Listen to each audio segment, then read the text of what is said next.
नमस्कार दोस्तों, आप सभी का एक नए वीडियो में दिल खुलकर स्वागत करते हैं। दोस्तों, आज का जो वीडियो है वो केबीएस पीआरटी 2023 का है। दोस्तों, हमने आपसे कहा था कि जब भी हमें कोई इन्फॉर्मेशन मिलेगी तब हम केबीएस पीआरटी के रिजल्ट और कट ऑफ के ऊपर बात करेंगे। दोस्तों, आज हमें जो न्यूज़ मिली है उस पर आज हम आपको बताने वाले हैं कि आखिरकार रिजल्ट आपका कब तक डिक्लेयर दोस्तों कर दिया जाएगा, क्योंकि बहुत सारे बच्चे इसी का इंतज़ार कर रहे हैं और बीएड वाले सब अब शायद ना इसका इंतज़ार कर रहे हो, क्योंकि वो दोस्तों बाहर हो चुके हैं।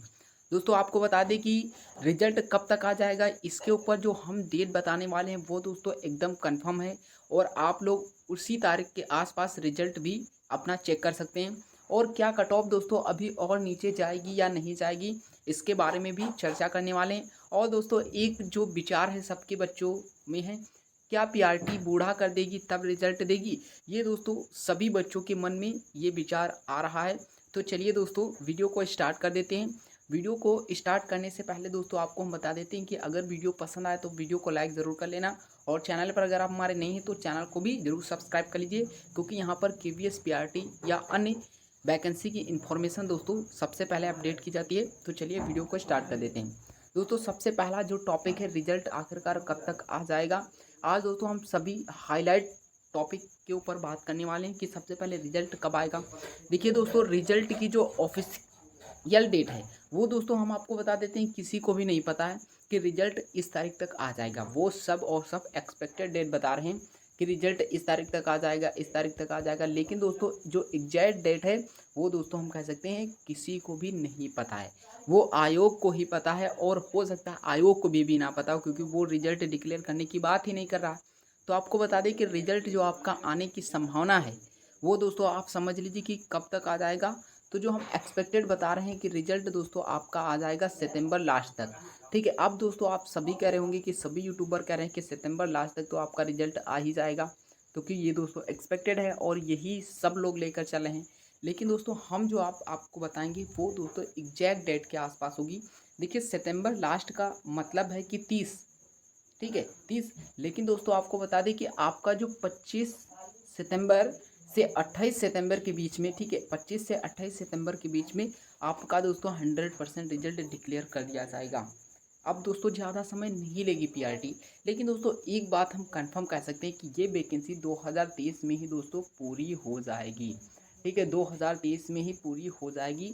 2023 में ही आप टीचर बनेंगे, ये बात तो 100% तय है। ठीक है, अब दोस्तों रिजल्ट जो डिक्लेयर होने की एग्जैक्ट डेट है वो 25 से 28 के बीच में है। ठीक है, आप देख लीजिएगा, इतनी तारीख से पहले तो रिजल्ट अगर आ गया तो बहुत ही बढ़िया है। अदरवाइज आप समझिए कि 25 से 28 के बीच में आपका रिजल्ट 100% डिक्लेयर कर दिया जाएगा। और दोस्तों जैसे ही रिजल्ट डिक्लेयर होगा सबसे पहले हम आपको ज़रूर इन्फॉर्म करेंगे। उसके बाद जो बड़ा बड़ा टॉपिक है दोस्तों कि इंटरव्यू कब होगा, क्योंकि दोस्तों रिजल्ट जब आ जाएगा तभी इंटरव्यू की डेट भी फिक्स होगी कि इंटरव्यू इस तारीख को है, क्योंकि जो बच्चे रिजल्ट में पास होंगे वही इंटरव्यू देने जाएंगे। अब दोस्तों इंटरव्यू कब हो सकता है, तो रिजल्ट डिक्लेयर होने के 1 महीने के अंदर ही आपका इंटरव्यू की रिजल्ट जो डेट आ जाएगी। ठीक है, और हो सकता है आपके उसी में इंटरव्यू स्टार्ट भी हो जाए। ठीक है, इंटरव्यू स्टार्ट भी हो जाए 1 महीने के अंदर। ये दोस्तों सितंबर लास्ट तक क्या होगा, रिजल्ट आपका आएगा तो आप समझ लीजिए कि अक्टूबर में ही आपका इंटरव्यू होने लगेगा, क्योंकि 1 महीने के अंदर ही इंटरव्यू होने लगता है। या हो सकता है नवंबर में चला जाए। आप समझ लीजिए कि अक्टूबर या नवंबर में आपका इंटरव्यू तो 100% हो ही जाएगा। ये भी बात 100% तय है, क्योंकि दोस्तों रिजल्ट के बाद जो सबसे ज़्यादा डाउट है बच्चों में इंटरव्यू को लेकर ही है।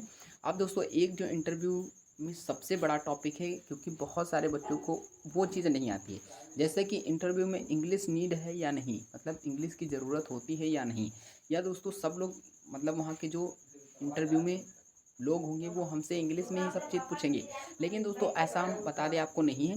इंटरव्यू में जो आप भाषा चुनेंगे उसी के आधार पर आपसे इंटरव्यू लिया जाएगा, लेकिन तब भी इंग्लिश आपके लिए ज़रूरी है या नहीं। आपको बता दें कि आपके लिए इंग्लिश ज़रूरी है। ठीक है, इंग्लिश आपके लिए ज़रूरी है, क्योंकि वहाँ पर जो इंटरव्यू लेने वाले बैठे होते हैं वो आपसे सब चीज़ हिंदी में नहीं पूछेंगे, कुछ चीज़ तो इंग्लिश में दोस्तों पूछेंगे ही। तो आप लोग, अगर आपकी इंग्लिश अभी ज़्यादा मेंटेन नहीं है तो अभी आपके पास 1-2 महीने का समय है। आप लैंग्वेज पर ज़्यादा विशेष ध्यान देकर ठीक है, आप अपनी इंग्लिश को बूस्ट कर सकते हैं और इंटरव्यू में अच्छा प्रदर्शन कर सकते हैं। अब दोस्तों सबसे बड़ा जो टॉपिक है कि आखिरकार आपकी कट ऑफ क्या जाएगी, कम जाएगी या ज़्यादा जाएगी, क्योंकि कट ऑफ के ऊपर ही निर्भर करता है कि आप इंटरव्यू में जाएंगे या नहीं जाएंगे। ठीक है, तो आपको बता दें कि कट ऑफ को लेकर जो बच्चों में डाउट है वो जायज़ भी है, क्योंकि बहुत सारे बच्चों के मार्क्स कम भी हैं और बहुत सारे बच्चों के मार्क्स ज़्यादा भी हैं।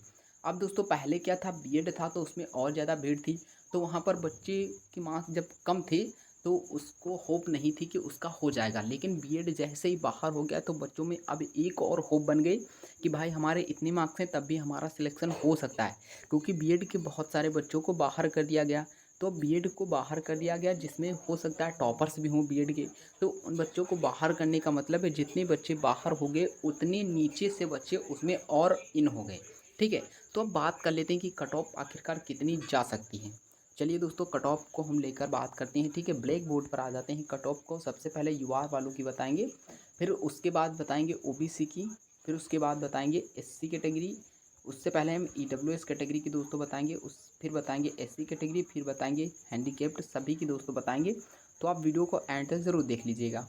देखिए सबसे पहले हम बात करते हैं यूआर कैटेगरी की कितनी कट ऑफ जाएगी। तो चाहे आप फीमेल हो मेल हो, यदि आप फीमेल कैटेगरी से हैं या फीमेल हैं तो आपको ध्यान में रखना है कि 5-6 मार्क्स आपके मेल कैंडिडेट से कम जाएगी। ठीक है, कुछ कैटेगरी की हो सकता है इससे ज़्यादा, कुछ कैटेगरी के 1-2 ही मार्क्स, लेकिन आप ये समझ लें कि यदि आपके फीमेल हैं और मेल कैंडिडेट से आपकी कट ऑफ 5 नंबर तक भी कम है तो आप अपने आप को सेफ समझ लीजिएगा। ठीक है, अदरवाइज़ अगर बराबर हैं तो आप 100% अपना सिलेक्शन पा सकती हैं। देखिए यूआर कैंडिडेट को 120 के आसपास मार्क्स होने चाहिए, 120 के आसपास मार्क्स होने चाहिए। अभी यही जब बीएड था तब कितनी कट ऑफ थी, 135 140 तक थी, लेकिन बीएड हट जाने के बाद 120 120 तक ही बची है यूआर कैंडिडेट की। ठीक है, यूआर कैंडिडेट की 120 के अगर आसपास आपकी है तो आप अपने आप को 100% सेफ समझ सकते हैं। और यदि आप फीमेल हैं तो आप 115 को भी आप 100% सेफ समझ सकती हैं। ठीक है, 115 हम इधर लिख देते हैं, ये मेल आप समझिए, ये फीमेल समझ लीजिए। ठीक है, अब बात करते हैं ओबीसी कैटेगरी की आखिरकार कितनी कट ऑफ जाएगी। ओबीसी कैटेगरी की आखिरकार कितनी कट ऑफ दोस्तों जाएगी, तो आपको हम बताएंगे ओबीसी कैंडिडेट हो तो अगर 170 मार्क्स हैं और फीमेल वालों के 114 मार्क्स हैं तो आप समझ लीजिए कि 100% सेम है। ठीक है, यूआर वालों के 120 male candidate, 115 female candidate OBC category. ठीक है, 117 male candidate, female candidate 114 marks अगर हैं तो आप 100% सेफ समझ सकती हैं। और वहीं ईडब्ल्यूएस कैटेगरी की बात करते हैं तो 115 दोस्तों 100% सिलेक्ट हो जाओगे, और 112, ठीक है 112 के पास अगर आपके मार्क्स हैं तब भी आप सिलेक्ट हो जाओगी और हो जाएंगे। ठीक है, ईडब्ल्यूएस कैटेगरी में मेल कैंडिडेट के 115 और फीमेल कैंडिडेट के 112 मार्क्स तक हैं तो 100% सेफ हैं। वहीं एससी कैटेगरी की बात यदि हम कर लेते हैं, ठीक है, एससी कैटेगरी की इन कैटेगरियों से कम कट ऑफ जाएगी तो 110 के पास आप समझ लीजिए कि यदि आपके मार्क्स हैं, और यहाँ पर 1 के पास अगर मार्क्स हैं और 1-5 भी हो सकते हैं इनके। ठीक है, 105 भी हो सकते हैं, तो आप समझ लीजिए कि यदि एससी कैटेगरी तो 110 और फीमेल हैं तो 108 या 105 तक हैं तो आप 100% सिलेक्ट समझ लीजिए, और इससे ज़्यादा आपकी फाइनल कट ऑफ नहीं जाएगी। वहीं अब बात कर लेते हैं एससी कैटेगरी। ठीक है, एससी कैटेगरी और हैंडीकैप्ड मतलब पीएच कैटेगरी की बात कर लेते हैं। पीएच कैटेगरी की बात कर लेते हैं। ठीक है, एससी कैटेगरी के 110 के आसपास, एसटी कैटेगरी 105 के आसपास दोस्तों जाएगी, और फीमेल वालों की तो आप समझिए कि इससे यदि कम है तब भी जा सकती हैं। हम फीमेल वालों की एसटी कैटेगरी में कट ऑफ नहीं बताएंगे, क्योंकि दोस्तों इसकी एग्जैक्ट हमें नहीं पता चल रही थी कि कितनी आखिरकार जा सकती है। और दोस्तों ये एक्सपेक्टेड बता रहे हैं एनालिसिस के आधार पर दोस्तों, तो बता रहे हैं कि फाइनल कट ऑफ कितनी जा सकती है। वहीं हैंडीकैप्ड की बात करते हैं तो इतने अगर मार्क्स हैं 110, फीमेल हो चाहे मेल कैंडिडेट हो सभी के लिए इतने अगर मार्क्स हैं 110 के आसपास, तो आप समझ लीजिए कि 100% आपका सिलेक्शन हो सकता है। अदरवाइज़ आप समझ लीजिए कि यदि आपके इससे कम ही तो मे भी हो सकता है, लेकिन हम ये नहीं कह सकते कि 100% हो सकता है। ठीक है, तो अगर 110 के आसपास हैं तो आप समझ लीजिए कि 100% आपका सिलेक्शन हो सकता है। तो दोस्तों आपको बता दें कि एक बार शुरू से लेकर बात कर लेते हैं कि क्या क्या हमने बताया इस वीडियो में। सबसे पहले बताया कि रिजल्ट कब तक आएगा, तो सितंबर के लास्ट में, एग्जैक्ट डेट हमने 25 से 28 के बीच में बताई। उसके बाद बताया कि इंग्लिश ज़रूरत है या नहीं, तो आपको बता दें इंग्लिश आपके लिए इंटरव्यू में ज़रूरत है दोस्तों। ठीक है, ज़रूरत है, आपको वो पढ़ना चाहिए और इंटरव्यू कब तक होगा, तो आपको बताया है कि अक्टूबर या नवंबर में आपका इंटरव्यू हो जाएगा। जो कट ऑफ कितनी गई है इसके बारे में बता दिया है। सब कुछ दोस्तों जो बताना चाहिए था हमका, जो आपके डाउट थे सबको बता दिया है। तो वीडियो दोस्तों पसंद आया हो तो वीडियो को लाइक ज़रूर कर लीजिएगा, और चैनल पर अगर आप हमारे नहीं हैं तो चैनल को भी जरूर सब्सक्राइब कर लीजिएगा। तो चलिए मिलते हैं नेक्स्ट वीडियो में, तब तक के लिए जय हिंद, वंदे मातरम।